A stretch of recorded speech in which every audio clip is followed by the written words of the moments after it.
What, as a whole, were you trying to kind of get out of this first group coming in? Yeah, just like you said, the initial phase, I got hired, and it was the first signing date was approaching quickly. Wanted to make sure that we hit the in-state commitments first, and try to shore up those relationships, gain those relationships, and get them signed and maintain their commitment. And then I thought it was important to go identify and sign a transfer quarterback. I thought we did that. I thought Hudson was the best quarterback in the portal, and so it was good for Graham and I to go out and see him and his family, ultimately get him enrolled here. Questions? Raise your hand. Bring the mic to you.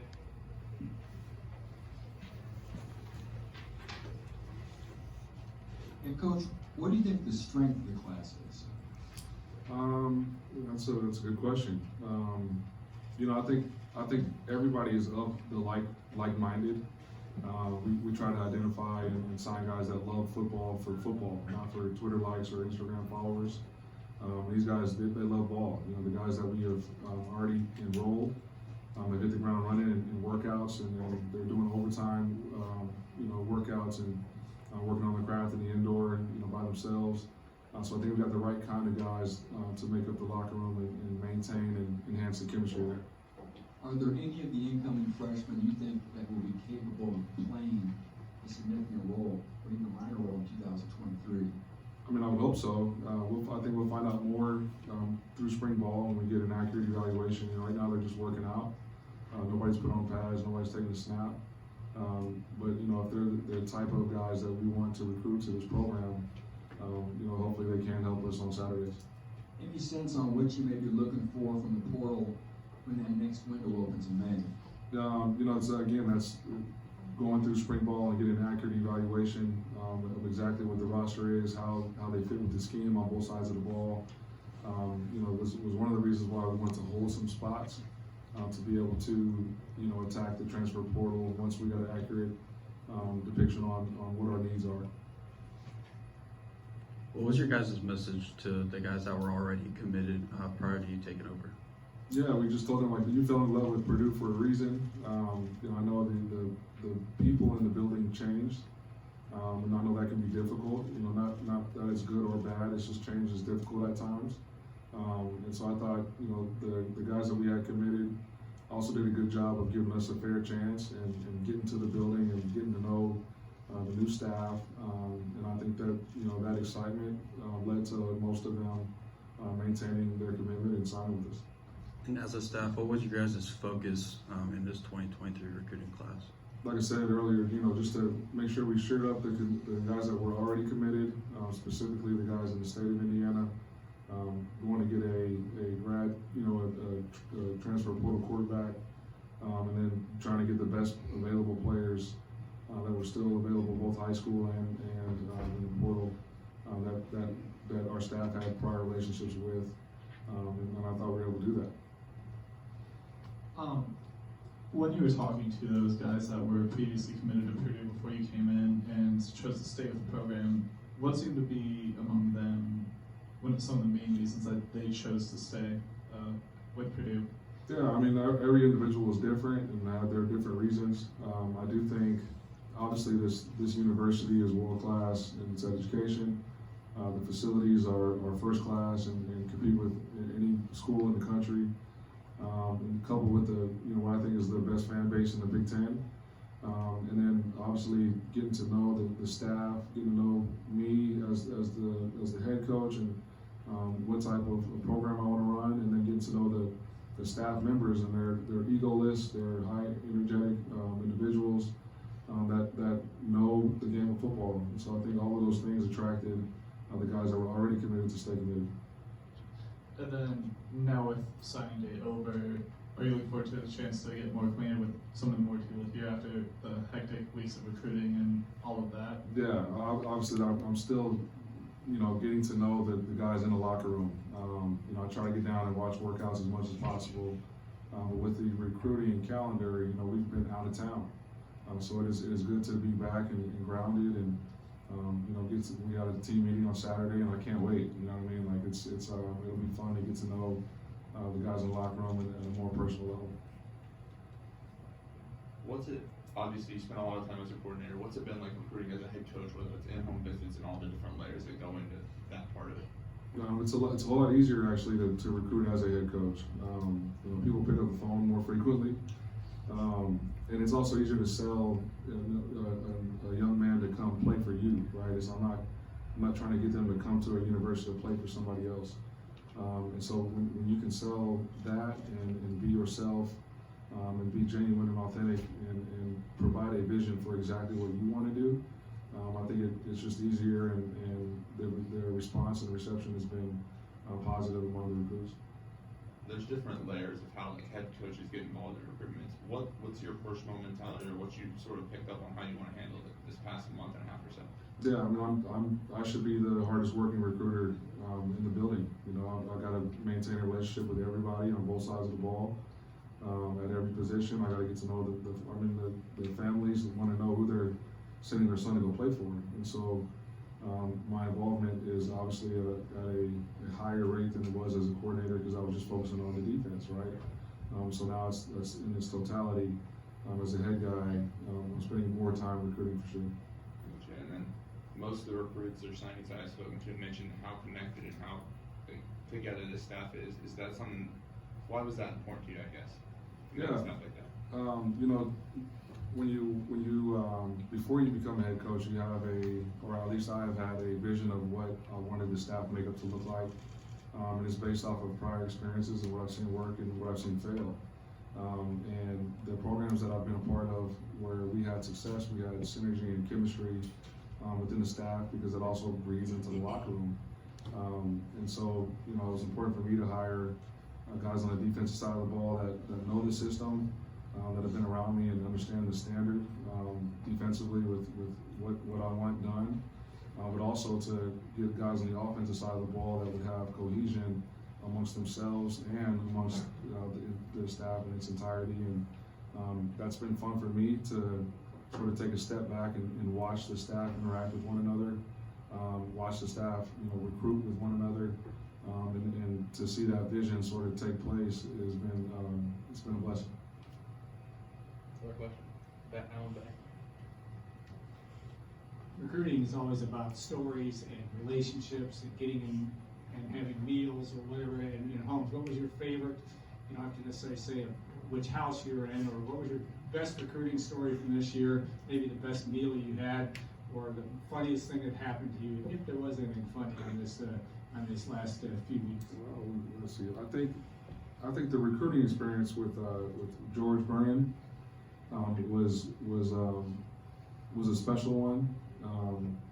Obviously he had a very tight relationship with the previous staff here, and so to get him to give us a chance to recruit him and get to know his family.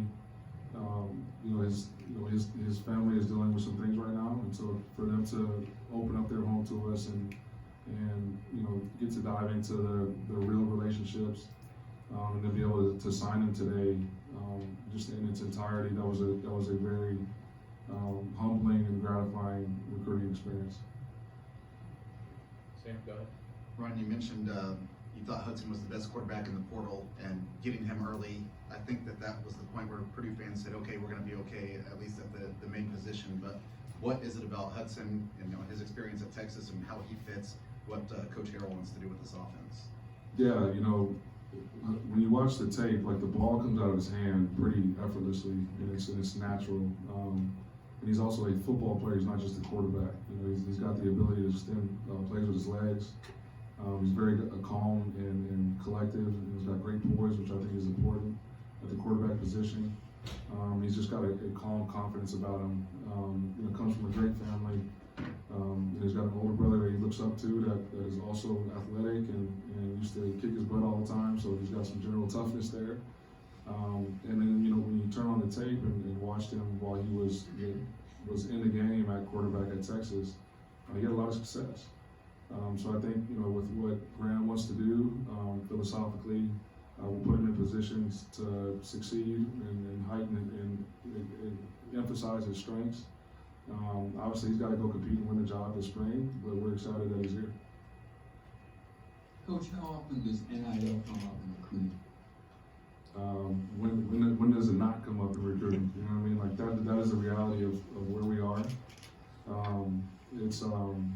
it's not something to run away from or be shy about. It's just that it is the status quo now of college football. So I think we've got a good plan in place there that can lead to sustained success. And so I'm excited. I'm not scared of NIL. I think it's some people look at it as a challenge. I look at it as an opportunity. With the prevalence of the transfer portal, does it change your philosophy on recruiting high school players in that either you might have less space or less need for developmental players? I think it changes a little bit just depending on what your roster numbers are and where you think you've got viable starters at certain positions within what class those guys are in. So I think you got to have some fluidity there to be flexible and year to year in terms of where you're targeting a high school kid or a portal guy. Go in the back first. Yeah, way back here. Coach, what are your expectations for this upcoming recruiting class that you're bringing in? Just to uphold the standard and live up to the expectations that we're holding in our program. We are identifying and recruiting guys that we feel can help us compete and win championships, and so that's the expectation for the guys that we're bringing in. Coach, you guys landed Armand Branch. It was a guy that was largely unknown before you guys offered him. What did you see in him that made you want to have him? Yeah, so I'm a guy that's really big into the evaluation process. Obviously like the rankings and who's the stars and all that kind of stuff. It can be attractive, on paper. But I also trust my own eyes and my own evaluation and our staff's evaluation. And so when you turn on his tape, he's a 5'11" athlete, but his arms are like really, really long, hands really, really big. You watch him play basketball, and he's, the other day he scored 37 points, had 5 dunks. That's incredible for a guy that's 5'11", right? So you turn on the tape, you see the explosion when he catches the ball, you see the natural ball skills. You call the head coach and you ask him what kind of guy he is. He's only been playing football for 2 years, and he's tough, he's competitive.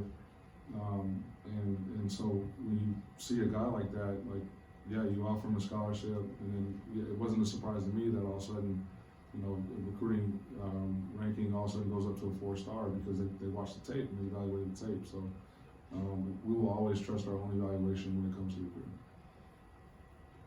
Speaking of Armand, can you walk through a little bit of the story of from his high school coach being someone that you coached with in Missouri to talking to him even on Instagram, visiting him in high school, like all these steps that you guys went through in this process with him? Yeah, so like you said, AJ Fadele was in our recruiting department to start at Missouri when I was there.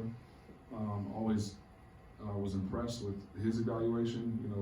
We were able to sign some guys that might not have had a ton of offers or a bunch of stars, but they got in the program, they developed, and they went on to play in the NFL.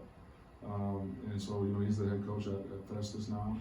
He reached out when I got the job, and I asked him, point blank, you got anybody that, you know me, you know what kind of style defense I like to play, you know what my goals are, do you have anybody that can help us?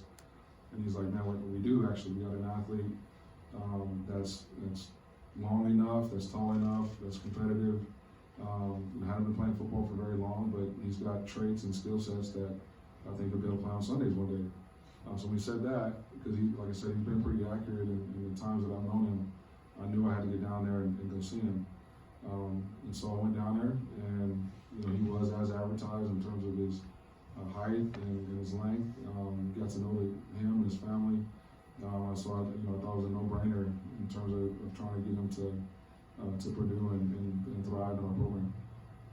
Gotcha. And then obviously the switch to the defense that you're making, you have guys like Jamarion and Drake and Will coming in. Can you sort of walk us through how you see them fitting in this 3 spot, like wherever they fit in your defense, because they're 3 different kind of bodies? Yeah, and obviously we will continue to evaluate and put guys in position. What I'm excited about, Jamarion, everybody calls him Chops. He's big, he's athletic, and he's powerful. That's exactly what you need up front. I think Will's got some flexibility in terms of being a stand-up outside guy or putting his hand down. You know, he is physically mature already. He's got a motor. You can tell just by the way he works. Super excited about him. So, you know, as guys get in and we start putting on pads, we'll be able to tell for sure what position they'll play and what kind of position flexibility they'll have. Yes, but back to George for a second, how much credit do you give to Coach Day for all the work that he put into all the visits and all the stuff that he had? Yeah, like just kind of going through George's recruitment. You know, for a while there, I was a one-man band, right? So I went to their home, got to meet him and his dad, and then when we started hiring, you know, hired Graham. They came down to campus and visited with Graham. George's dad grilled him, you know what I mean? And but we got him to delay the signing date, and then when we hired Davey, he really dove into the X's and O's on how we'll use the tight end and what they've done with tight ends in the past. And I think just as he got to know Davey, got to know Graham, started feeling comfortable with their ability to develop him in order to reach his goals. Yeah, so I don't know this one. Isaiah Walker, a guy that bounced around 2 schools, went JUCO. Just what was the process like talking to him about why you guys wanted him here? Coach Maddox, knowing him from Butler, coaching there. What was that whole process like to get him to Purdue? Yeah, you know, similar situation. Just really getting to know the family first. Going to visit him in Miami. He's a big, athletic offensive lineman that also has some position flexibility. And I think he's learned from his past experiences, and he's hungry to thrive in an environment like that we can provide at Purdue. And so, you know, I thought Maddox did an unbelievable job of developing a relationship with him and really providing a plan for his development. Coach, could you talk about how you approach social media as a recruiting tool? Is that something that comes naturally to you? Have you had to make a shift when you were a defensive coordinator being a head coach, and how you use it? How do you approach that? Yeah, but it is very different. You know, but I do think that social media can provide recruits a glimpse of what the program is like. So I think it is important to use it the right way and not only promoting, you know, the staff and the facilities, but you know, also highlighting the guys in the locker room and giving them avenues and opportunities to promote themselves, because those can also be very, very good recruiting tools. And so, you know, we just got to be strategic about what we're putting, like what kind of content we're putting out, and exactly who our target audience is. Any other questions for Coach? Tim, real quick. Can you talk about the role Siduci Kane had in Salim's recruitment? Yeah, you know, it's funny. I was trying to, when I was at Missouri, I was trying to recruit Salim, but obviously, you know, Stanford academically, he's a lot higher caliber than Mizzou. So he decided to go to Stanford. But I loved him as an athlete then, and that hadn't changed. And so, you know, obviously Siduci and he are from the same area. They actually work out together all the time when they're back home. So when Siduci had brought up the fact that he was getting in the portal and had gotten in the portal, you know, I was like, heck yeah, let's go. You know, his recruiting process has come full circle for me. And so to get him and his family out and see what plan we have for them and then ultimately to get him signed was huge. This kind of goes off Tim's question. Obviously, you guys are on the front line recruiting, but when guys come in to visit, the guys who are already on the team, what did you make of what they were able to do and how they were able to make the recruits feel to get those guys in here for the future? Yeah, I thought they did an unbelievable job to a man. You know, we gave them an opportunity to, you know, have like a player panel and just talk about, you know, how it feels different and what the vision is and how we're able to, you know, try to enhance their experience while they're here. And I thought those guys were great ambassadors for our university. One more question. Nick, one more question. All right, last one. But obviously the focus has been on 2023, and you can't get into specifics next cycle. But how's it been when you've been able to get these juniors on campus, get these guys that you know you're going to have time to build a relationship with? It's been awesome. The state has tremendous 24 talent, and I can't wait for that class. All right. Thanks, everyone. Thanks, Coach.